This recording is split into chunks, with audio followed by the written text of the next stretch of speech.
At the beginning of the film, a group of rebels were holding high school students captive.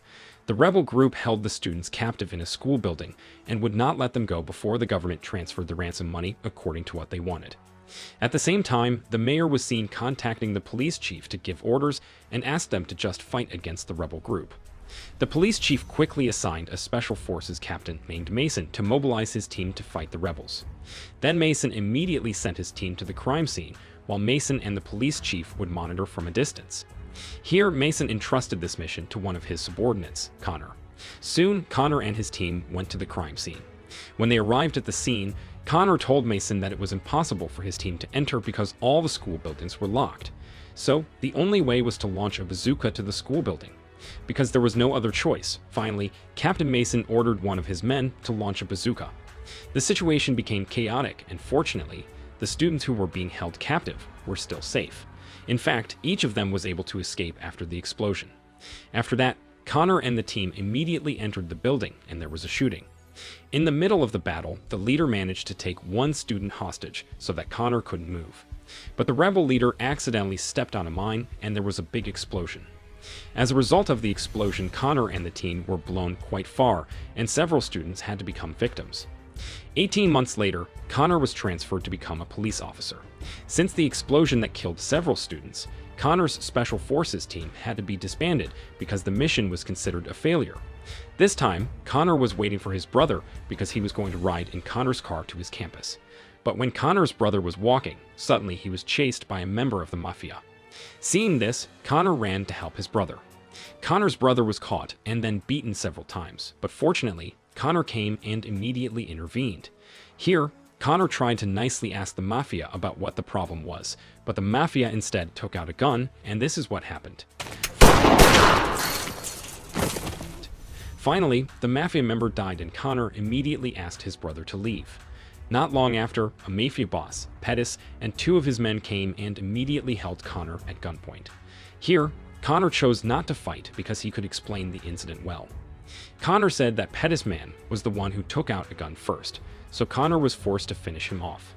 However, Pettis, the mafia boss, didn't want to hear any excuses, especially since the person Connor had killed was his favorite man.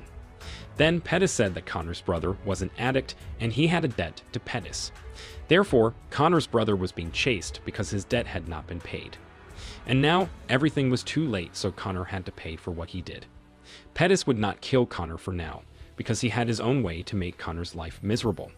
A few hours later, Connor was being interrogated by two police detectives regarding the death of one of the mafia boss's men. Connor tried to explain that he was only defending himself because Pettis' man was the one who took out his gun first. However, for some reason, the two detectives blamed Connor. He was even immediately fired that day from the police. Then, Connor was released on parole, but if he caused trouble one more time, he would be thrown into prison. The scene moved showing the mafia boss, Pettis, who was involved in a serious conversation with the police chief. The fact was that Pettis was the biggest mafia as well as the drug dealer in this city. It wasn't clear yet what they were talking about, but they definitely seemed to be close. The next day, Connor would take his wife for her monthly shopping. On the way, Connor's wife said that they would soon have a baby because she was pregnant. When Connor heard this, of course, he was very happy. Moreover, he had always wanted a child. Connor immediately treated his wife like a queen because he didn't want her wife to be too tired. After shopping, when Connor was about to enter his car, but suddenly Pettis' right-hand man immediately strangled him until he fainted. When Connor woke up, his hands were already handcuffed to the steering wheel of his car, and his wife had been kidnapped by Pettis. Not long after that, Pettis came and said that if Connor wanted his wife to be safe, then Connor had to replace Pettis' money amounting to $2 million.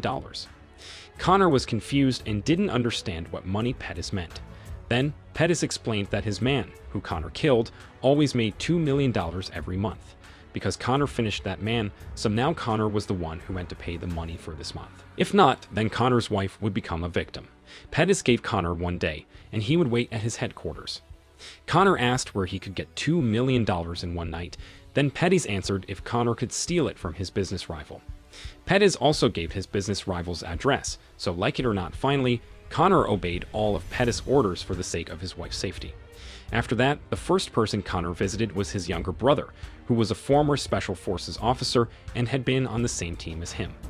But when he got there, his little brother didn't want to open the door because he felt he had been thrown away by Connor, who never contacted him. Therefore, Connor was forced to break it in, then a fistfight broke out.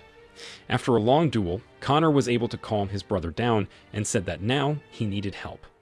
Pettis, the mafia boss, has kidnapped his pregnant wife. Connor was ordered to steal $2 million from Pettis' rival if he wanted his wife to be safe. Connor was only given until tomorrow night, so he was pretty confused and asked for help from his younger brother. Connor's brother was still upset because he had been abandoned by his older brother for several months, and he even gave Connor a punch in the stomach. After that, they talked more seriously to plan a strategy. When Connor was still talking with his brother, suddenly there was a knock on the door, and when the door opened, it turned out it was Mason, their former captain when they were still in the Special Forces. Mason immediately asked if Connor was in trouble because his face looked very worried. Connor then told everything to Mason, and luckily, Mason was willing to help him. After that, Mason quickly contacted 2 former members of his team, then asked them both to gather at the headquarters tomorrow morning. It was revealed that since the mission at the beginning of the film was considered a failure, Mason and his team had to be fired, so now they were separated. Connor was the one who stayed, and he also had to be transferred to become a police officer. However, in fact, Connor has also been fired since he killed one of Pettis' men. The next day, it showed that Mason and his former team members had gathered to help Connor. After that, Mason invited Connor to explain what they had to do. Connor immediately said that his wife had been kidnapped by Pettis, the mafia boss. If he wanted his wife to be safe, then Connor was ordered to rob money from Pettis' rival amounting to $2 million. Hearing Connor's explanation, they were willing to help, so they immediately prepared weapons to start their mission this evening.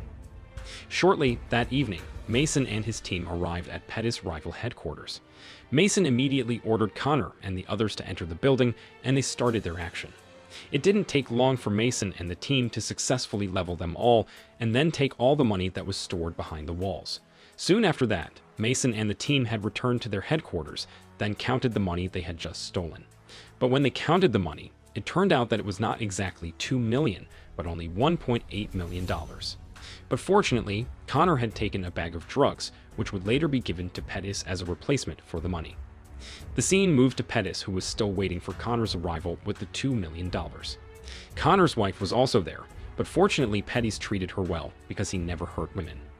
Even when Connor's wife asked Pettis to put out his cigarette, Pettis was willing to comply because he knew that Connor's wife was pregnant. Not long after that, Connor contacted Pettis, saying that he had managed to get all the money and he would immediately deliver it. But before that, Connor wanted to hear his wife's voice first, making sure that she was fine. Then, Pettis reminded Connor to come alone, without the police or anyone else. Connor could only come with his little brother. In the end, Connor would come with his little brother and immediately thanked Mason and the team because they wanted to help him. Mason also promised that he would always be on standby monitoring Connor. He would immediately follow them if something happened to Connor and his little brother at Pettis' place. In the end, Connor and his younger brother rushed to meet Pettis. On the way, Connor's younger brother asked Connor to stop at the toilet first because he needed to pee.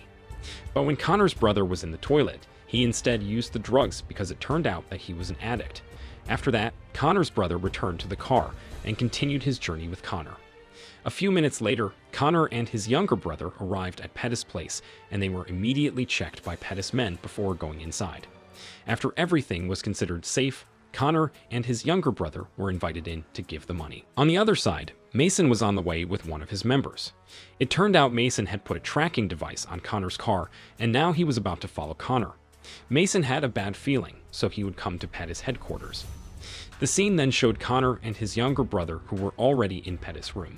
Here, Pettis asked his men to count the money first before they handed over Connor's wife. After counting the money, Pettis' man said that the money only amounted to $1.8 million, but Connor said that he would replace it with a bag of drugs. In the end, Pettis agreed and he immediately let Connor's wife go. After that, Pettis asked for a bag of drugs, which Connor promised, but the drugs were actually hidden by Connor's younger brother, who was a heavy addict. As a result, Pettis and his subordinates immediately held Connor and his brother at gunpoint. In the end, Connor and his younger brother chose to fight Pettis and his men. In the middle of the battle, Connor and his younger brother succeeded in finishing Pettis' men and went straight outside. Connor and his younger brother saw the shadows of two men behind the door, but when they were about to shoot them, it turned out that it was Mason and one of his members who had just arrived to help Connor.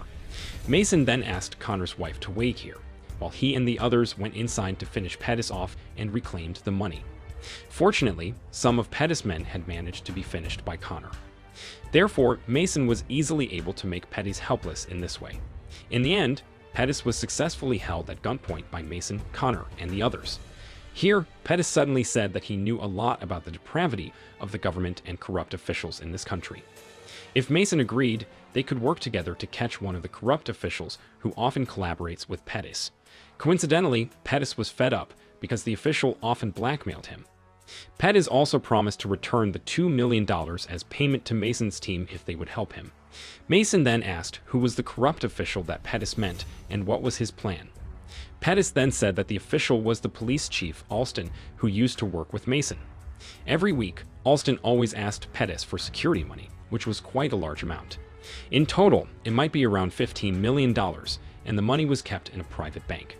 Pettis' plan was to rob all the money, and if they were successful, the money would be divided evenly. Pettis also wanted to expose Alston's bad attitude as the police chief to the media, so that later he could be punished as severely as possible. Mason, who really didn't like Alston, accepted the offer from Pettis, and from here on, they made peace. After that, Pettis took Mason and the team to the weapons room and invited them to use which weapon they wanted. Pettis said that they would start their mission tomorrow morning, so it would be better for Mason and the others to rest to recover their strength. The next day, Pettis and Mason and the gang were on their way to the bank where the police chief kept his money. However, it turned out that Alston, the corrupt police chief, was already in front of the bank because he was also planning to move all his money this morning. Pettis realized this, then he immediately blew up a car in front of the bank, then gunfire broke out. In this battle, one of Mason's men had to die, and Alston was also seen attacking, while deploying his police officers to attack Mason and his team. Not long after, Pettis and Mason tried to enter the bank to take all of Alston's money. Pettis immediately threatened the bank manager to hand over all of Alston's money, but not the other customers' money. Pettis was always committed to his promises because all he wanted was Alston's money. After that, Pettis, Mason, and the team were trapped inside, because outside the bank was surrounded by police and the SWAT team. So, like it or not, they had to go back to fighting, and this was their epic action. In the middle of the fight, Connor was targeted by the enemy's sniper, but his younger brother swiftly saved him by sacrificing himself. When Connor saw his younger brother die, he could only cry uncontrollably because he really loved his younger brother. At the same time, suddenly a car came crashing into the bank. Apparently, it was a member of Mason's team who was late arriving. He quickly protected Mason and the team so they could escape from this bank. But unfortunately, when Mason and the others managed to escape, the man was actually shot by Alston. Alston even shot one of his colleagues who was always suspicious of him.